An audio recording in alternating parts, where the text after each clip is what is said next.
Hey you guys, welcome to my house cleaning agenda video for today. It is Monday, November 6th, 2023, and we got a lot to cover today. This is going to be, like I said, an eclectic mix of different topics we're going to cover. We're going to cover the YMI indicator. If you're not using it, if you have not gotten access to this from me from TradingView, you're missing out on some incredible gains. We're going to talk about how to use it and kind of, like I said, why it's so great. We're going to talk about the 10-day models. I've been posting a ton of those Python models in Discord. I'm going to show you how to use each and every one of those metrics, how I'm using them. They're getting better every week. I'm always adding and doing something a little bit more to it. We're going to talk about those, how you can use them better. We're going to talk about the 15-day model, how you can use that not just for swing trades, which I really like that for swing trades, but we're going to talk about how you can use it for day trading as well. We're going to talk about the seasonality models, because there's also some seasonality models. What on earth are those? We're going to talk about the TradingView bot alerts that have been going on in Discord. I don't know if many people are using those, so I want to recap on that real quick. And then we're also going to talk about Sparks. It's something inside of TradingView which will really help you, again, if you are a more longer, broad term trader, investor. If you're not looking for the day trade stuff, you're busy with your jobs, this is the stuff that you want to know. So without further ado, let's keep this as quick as possible and jump into it. The YMI indicator, again, this has been so helpful. This has the alerts built into it, so you can actually add alerts on specific companies if you would like. One of the things is it now has the ability to work on multiple time frames. So for example, none of these other indicators are a part of it. It is literally just this. We could turn off everything else here on the chart. I mean, we could go on the chart and we could turn this off. We could turn off the monthly exponential moving average. We could turn off the dynamic support and resistances. I mean, we could literally just leave the YMI indicator on, and you're going to see we get some solid quality buys. And one of the big things with this indicator, going back to kind of whether you use it on the daily time frame or whether you use it on another time frame, is that if you're using it on the daily time frame, and again, you're not spending a lot of time at the computer, I mean, these are great opportunities and great signals, because, for example, right here, you're buying down here at $67 a share. Down here, you're buying, at approximately $58, 58, 59, whatever you want to call it. You're buying up here, at a rough $67. And we've since then seen a run up this year. And again, I guess this would have been late. This would have been a year ago, but still, if you would have held this to avoid tax implications, if you wanted to hold an investment and not pay more in taxes, and you wanted to hold it an entire year, you were buying down here in this high 50, let's just call it $60 range, and you're selling up here at nearly a 100% return on your investment. So I love the daily time frame for this particular indicator. I mean, we can go back and we can look at other times here. It's not just for holding it for an entire year. Like I said, will use this for shorter time frames and everything as well, but the daily time frame is great. If you're looking for more swing trades as well, though, we can pull it up here and see if we can get a 15-minute result. I guess we do. The smaller the time frame, the less I tend to like it. I mean, you'd get a buy here, at 95. You'd get a buy up here at, 96, whatever. You'd get a buy over here at 100, et cetera, et cetera. But still, even on this shorter time frame, we're talking about, we have an average price right now of approximately $111. That is still pretty darn good. You're gonna not always get, you might go, well, Cameron, does that mean it looks like it's just always buying? No, it's not always buying. We're gonna let this load up here a little bit. It does tend to buy the lows. It does tend to buy the lows, but the lower time frames, you are gonna tend to start getting some of these where maybe it buys the higher, the higher levels. And there are different ways that we can filter through this. I don't want to get into all the nitty gritty on this, but AMD is just one stock. I mean, we could run this on Tesla, we can run this on Apple, we can run this on, Apple's not really a great one for some of the more shorter time frames, but we could run this on multiple stocks and it's going to work out pretty darn well. And like I said, if you don't have access to this already, it's been around for like a year. I've been making incremental, improvements to this, but no one's really asked me about it that much. And this has been a huge deal. It has been a huge deal for me, and I post about it in the group. So this is something that you should definitely be getting on board with. If we move over, again, trying to keep with going quickly through everything, we want to start talking about the 10-day Python models that I've created. These now for ES, I don't have this bullish the next day trend in for NQ yet. I'm still working like on NQ to add in that column, and obviously on on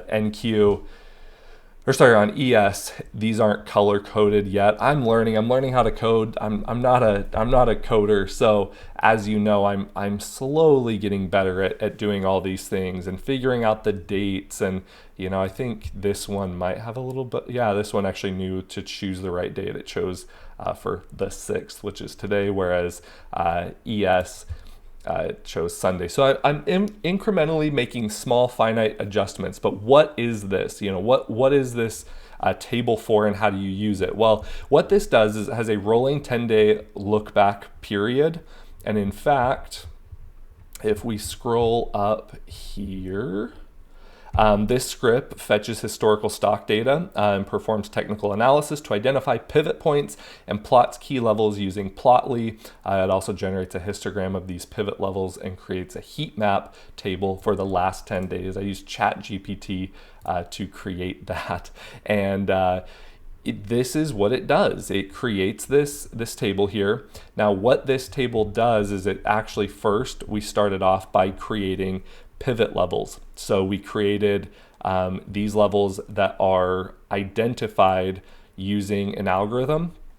And then they look similar to Bollinger Bands, but you have essentially the upper yellow is going to be your upper bound level. You have a lower bound level. You have an expected low. You have an expected high. And those are going to give you just slightly different mathematical calculations as to where that predicted, again, you have two options, predicted high or low is going to be for a particular day. One of the things you are going to see, and that was actually really, really good at being darn near spot on. But how do I use those? How do I use those particular levels? Well, if you go to, let's say, the table down here, you're going to see, actually, I probably should scroll back up to the graph there, but you're going to see the open of the current day, the high, the low, the close, the amount of volume, and these are going to change with the heat map coloring. So as it increases, you're going to get a deeper green. As it decreases, you're going to get a lower red, and then you're going to get the range. So what was the range of that day?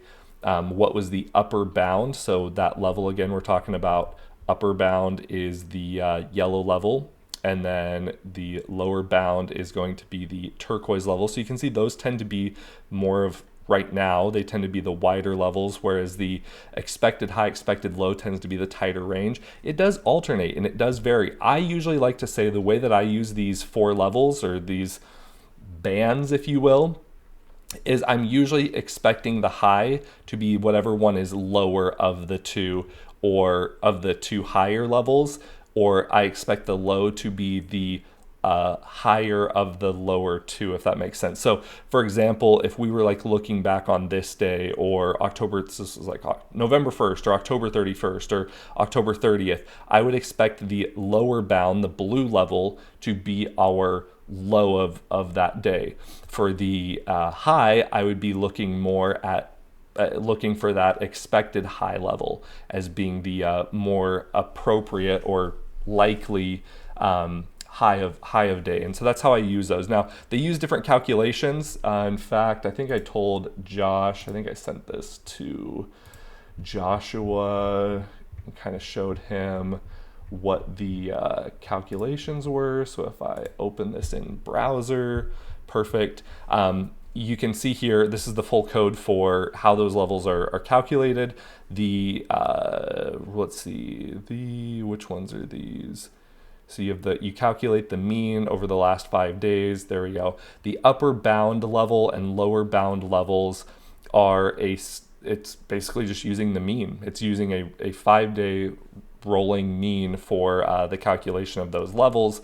So it's using the highs, the lows, those kinds of things. And then your expected high, expected low is taking into account a little bit more. It's taking the mean range and the opening price, whereas, sorry, I forgot to mention for the upper bound, lower bounds, that's using a standard deviation. So instead of using a standard deviation, you're just using a straight up mean over the last rolling 5-day period to calculate the expected high, expected low, versus upper bound, lower bound is going to use more standard deviation information.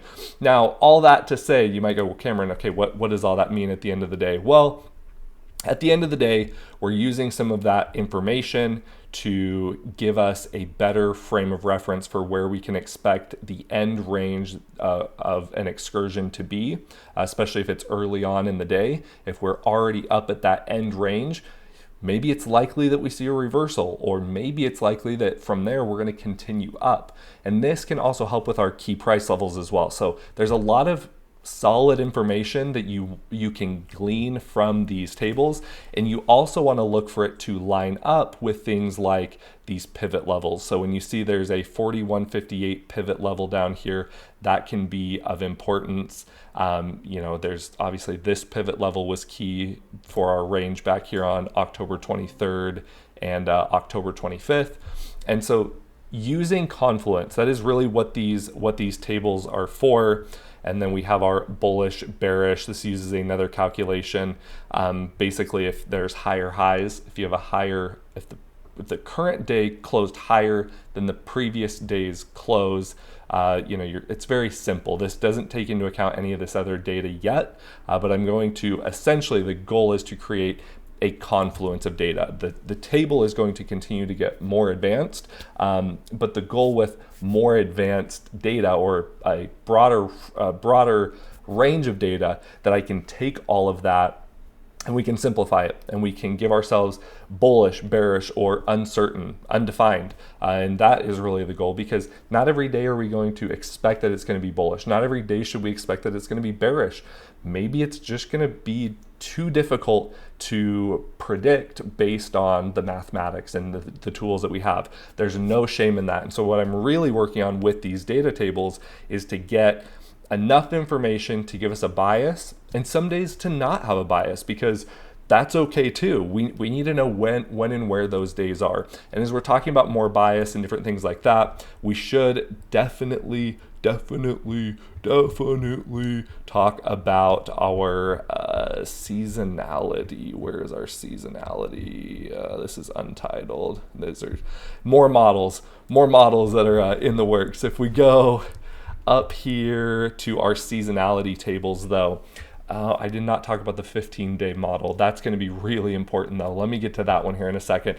The seasonal daily returns. How does this work? It uses a rolling 10-day average as well to to average out what the daily returns are for the ES, for example. So for the S&P 500, this has a year, and what it does is it takes into account the last 15 years of data, and with that it shows what the average return is on a daily basis. So you might go, well, Cameron, how can we find any actionable trade plans based off of what the what the S&P 500 has done on November 6th over the last 15 years? You go November 6th, you move over here, and you go, okay, cool. Like usually it's bullish, right? How does that work with tomorrow? Or tomorrow it's supposed to be 0.17% on average. It's gone up.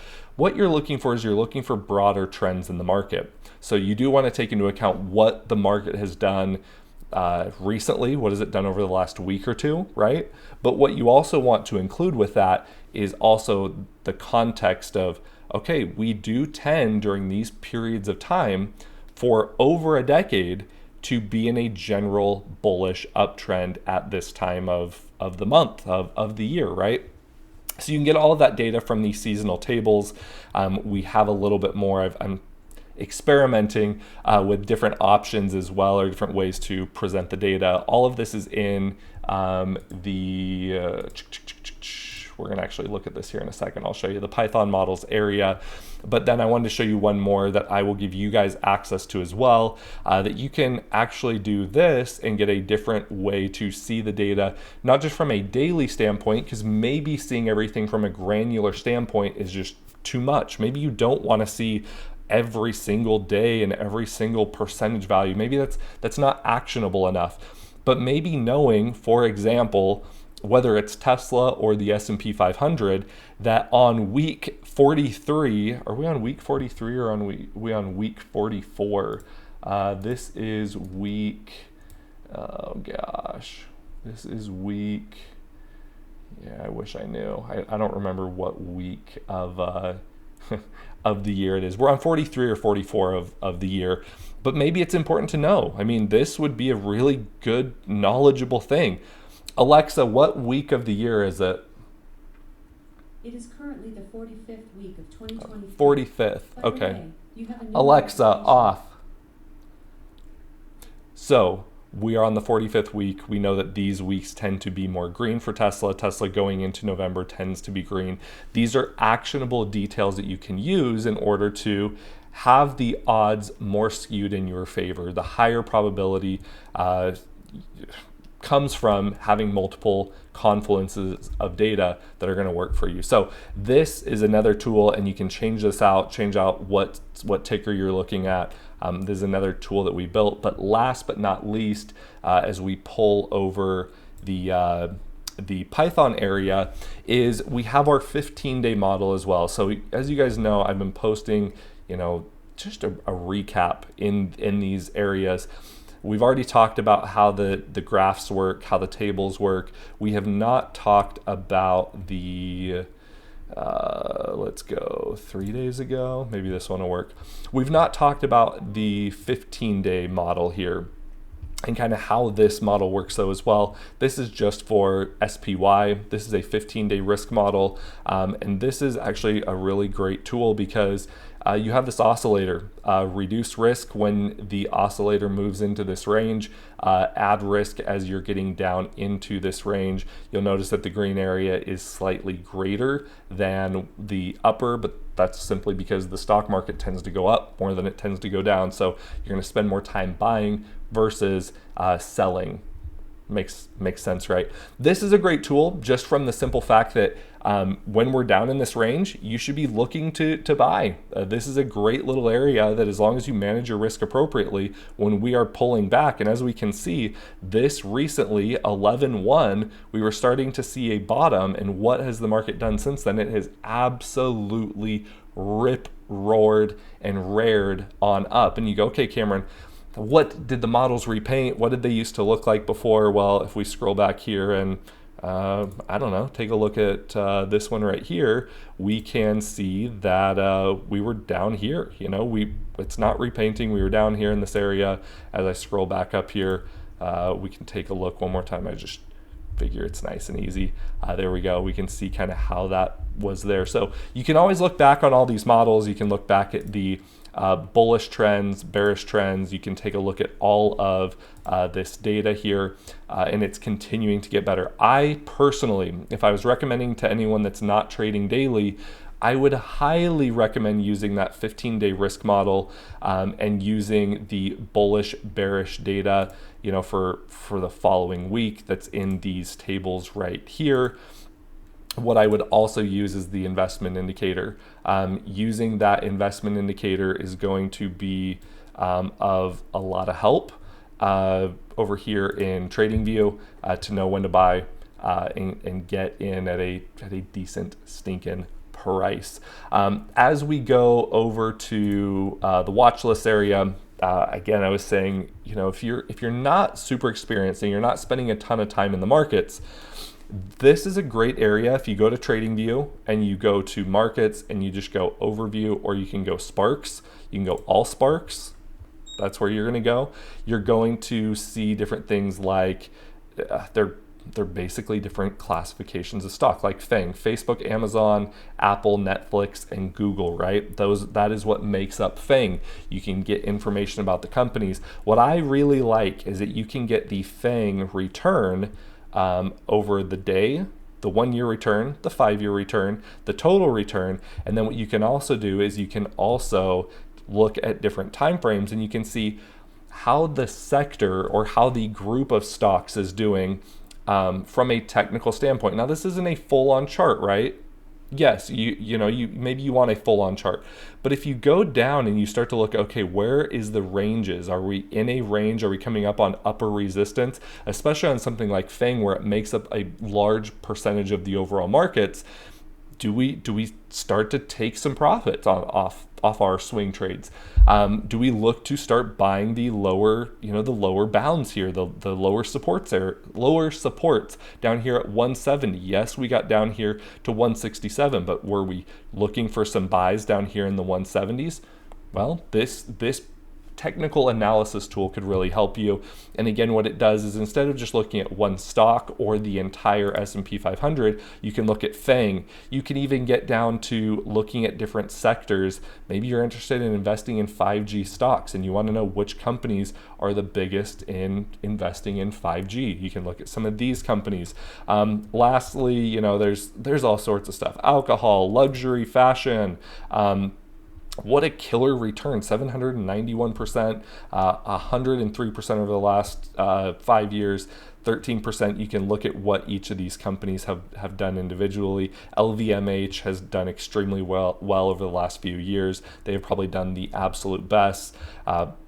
Sex stocks, there's everything. That's crazy how many different things there are in here. Didn't even know. Industrial stocks, you name it. There is literally tons and tons of work that went into this being created. And like I said, for those of you that are trying to simplify everything, and you have your job, you have your other things going on, these tools are going to make swing trading and investing a lot easier.